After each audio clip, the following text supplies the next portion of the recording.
All right, sports fans, how's everybody out there doing? William Martin coming at you one more time here on YouTube with another edition of the 300 Pounds of Sports Knowledge Podcast.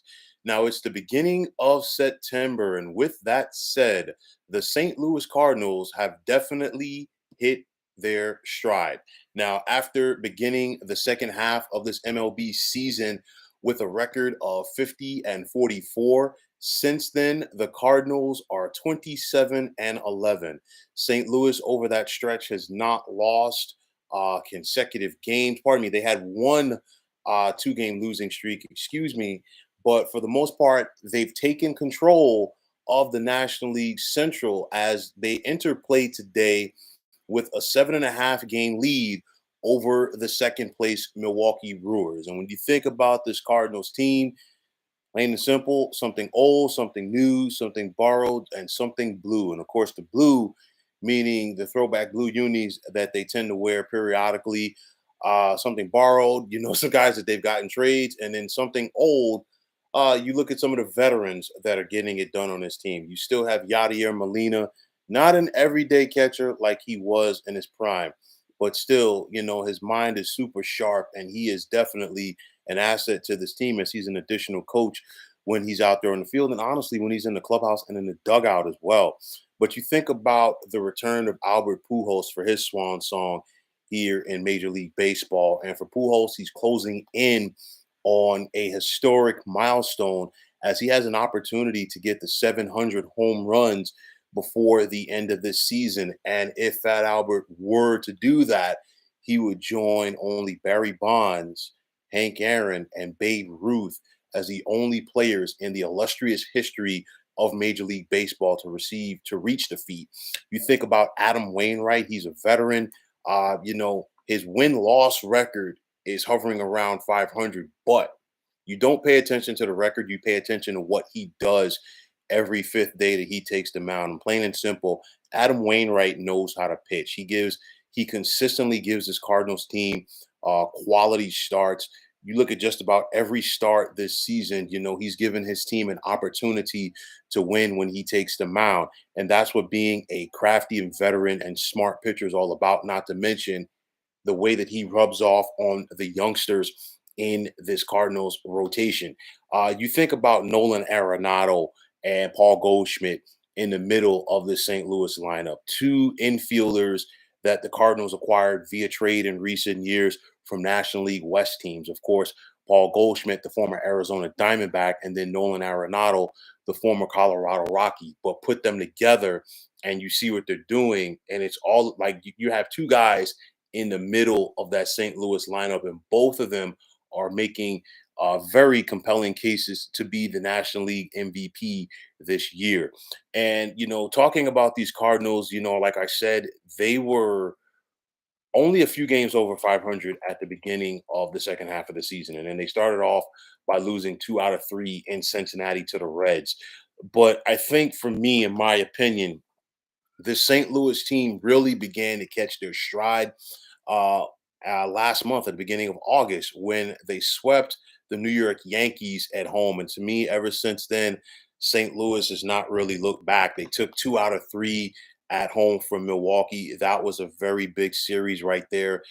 They've taken care of their business against the Cubs. They took 2 out of 3 against the Atlanta Braves last weekend. They just took 2 out of 3 from the Cincinnati Reds, and they won their series opener last night at home over the Chicago Cubs when they blanked them.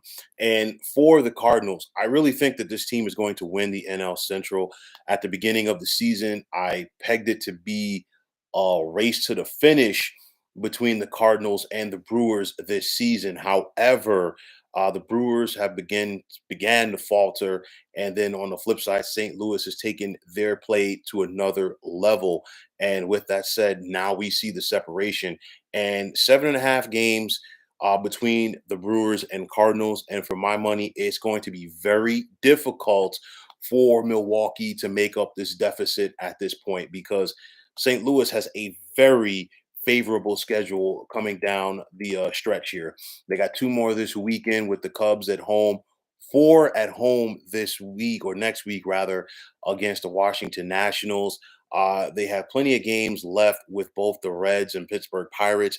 And outside of an 8-game road trip that will see them play the San Diego Padres, Los Angeles Dodgers, and Milwaukee Brewers, this is a very favorable schedule for the Redbirds right now. So you're looking at a club that's 77 and 55. They're easily going to win 90 games, maybe 95, depending on how this thing works out. But nonetheless, the Cardinals have been one of the consistent organizations in Major League Baseball for a very long time. You think about what they did in the 1980s with Whitey Herzog.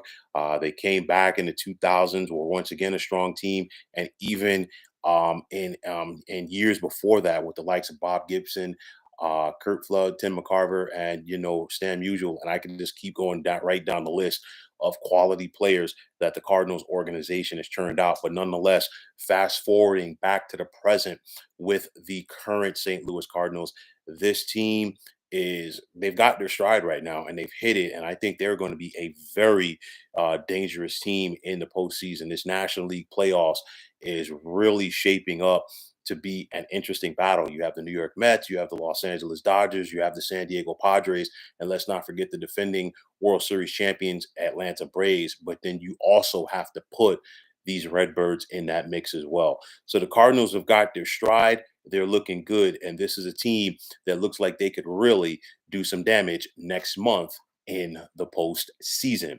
So, folks, that is going to wrap it up. And as always, I want to take this time out to thank you for tuning into the 300 Pounds of Sports Knowledge podcast here on YouTube. I want to take this time out to thank all of you fine folks out there for tuning in. And if you have not already, please feel free to subscribe to this channel. Now, if you're on Twitter, please feel free to follow me at 300 Pounds of Sports. And like I always say, if you follow me, it will be my pleasure to follow you right back. There's also the sports discussion group on Facebook at the Sports Depot 365. You can check it out. Drop a line and be a part of one of the better sports debating sites going on social media. So, once again, fine folks, my name is William Martin.